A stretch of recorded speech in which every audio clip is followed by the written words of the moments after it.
Hello everyone. Guess who's back?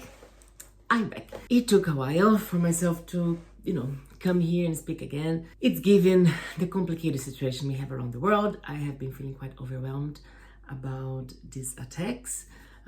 Of course, the uncertainty of our future and how unsafe trans people are feeling at the moment. Not that we have ever felt that safe, but it's been quite complicated at this time. And so I want to start this video by validating our existence. So you, my fellas, you are loved and cared, and you are deserving of love and care and respect. The future is a bit uncertain, but things will fall into place and things will get better. We have always been here, we are here, and we will always be here. It's nothing that we haven't seen before, and we will overcome all of this together. We got this.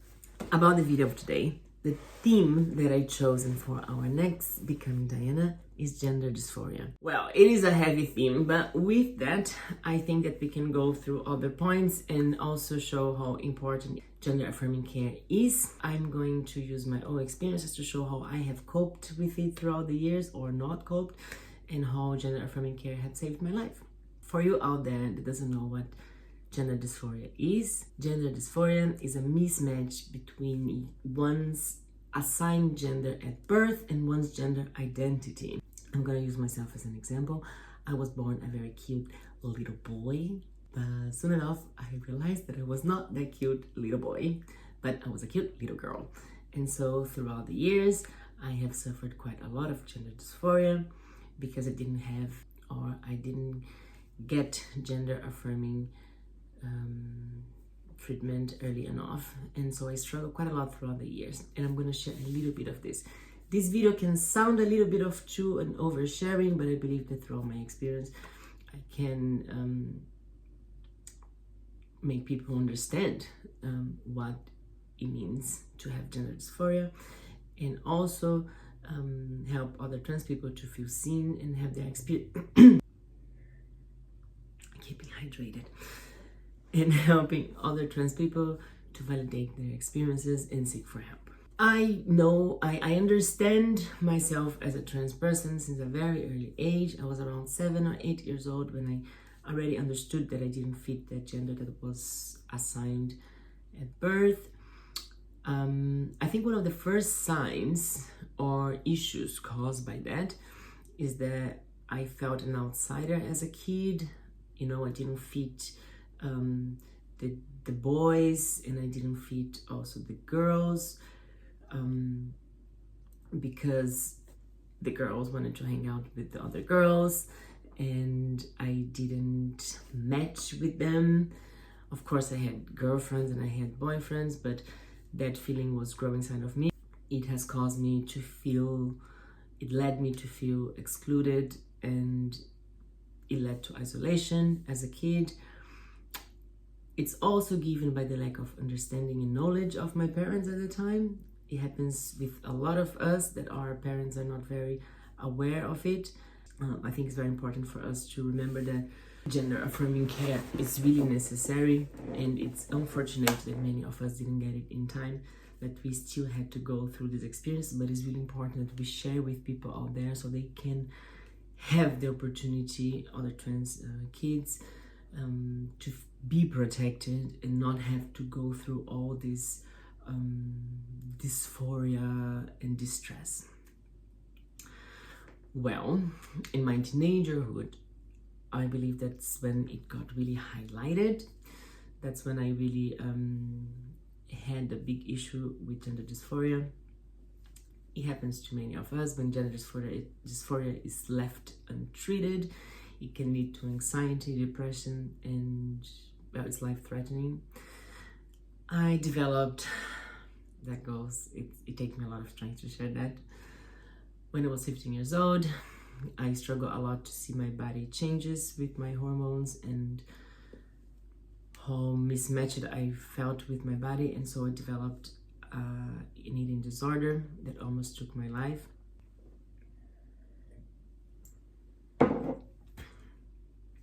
I am an eating disorder survivor. I have gone through anorexia and bulimia, and I overcame it, but up to the time that I got a proper gender affirming care, I have dragged it with me, and it made my life very complicated for many reasons, clearly. Yeah, it was a really hard time of my life. I must say, it was really not easy to overcome that, and I don't want to downplay it. It's a very serious issue. It had really hurt me in many ways, not only physically but mentally as well. I just wish that I could have enjoyed some parts of my life more than I did, because, you know, it took so much joy of me, and it made me feel very lonely and misunderstood.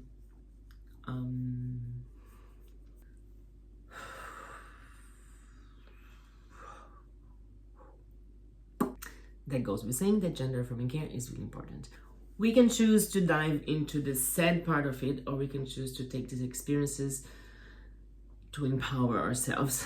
And I choose to take this as an empowerment. I've survived it, I've experienced it, I've almost died.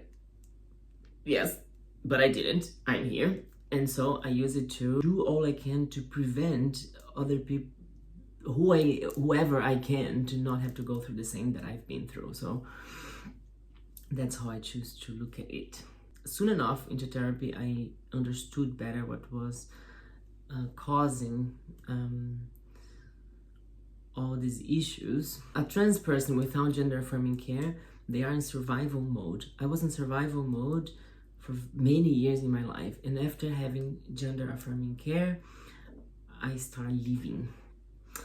One of the things that helped me a lot with my gender dysphoria was HRT. For those of you who doesn't know what is hormone replacement therapy, is when you block the testosterone, in my case, from male to female, that oh gosh, it's hard to explain that.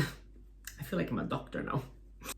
By the name, it replaces the hormones in your body by blocking the ones that you don't want and giving you the ones that you want. In my case, before I have my sexual reassignment surgery, I had blocked my testosterone for a period, and I have taken estrogen and progesterone to have a fat redistribution in my body, and, you know, make my muscles more soft and have more of a feminine touch.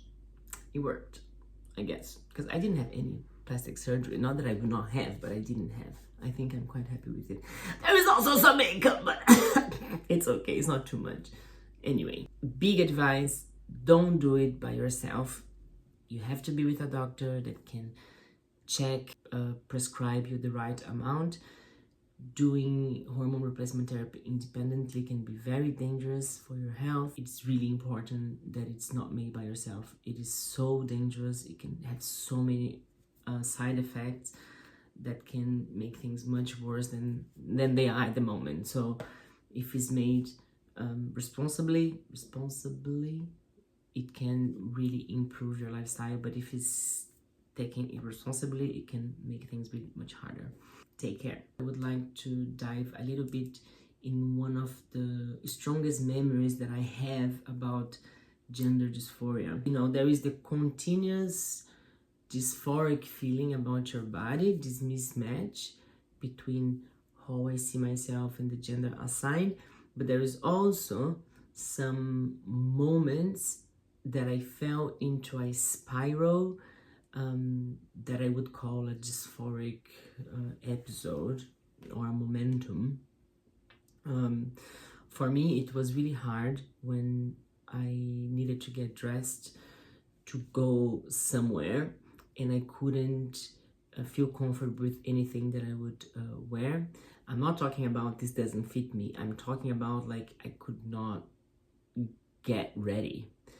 I could not leave home, and I would start having a lot of anxiety because I would look in the mirror and I would see a completely distorted image of how I was in that outfit. There was a period of my life that it was every day like this. I had to take at least 2 hours in the morning to choose what to wear, 1.5 hours.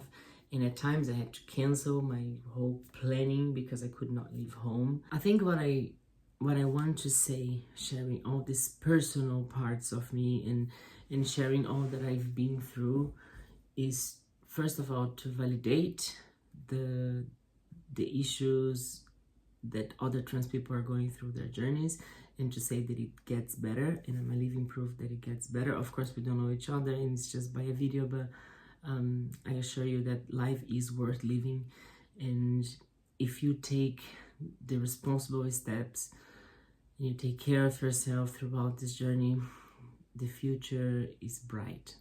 Everything will end up by falling into place. Just hold on, hold on, believe that things get better, because the only one that can make that is you. You don't want to fall into issues, you don't want to play with hormones, you don't want to play with these serious decisions. You want to make sure that you are on the right track and that you are well taken care of. And with that, I think I'm gonna end this video. I hope that with all this sharing, you have understood a little bit more of what we trans people go through. We do need support. Gender affirming care is a human right. Don't forget that. I think that's it.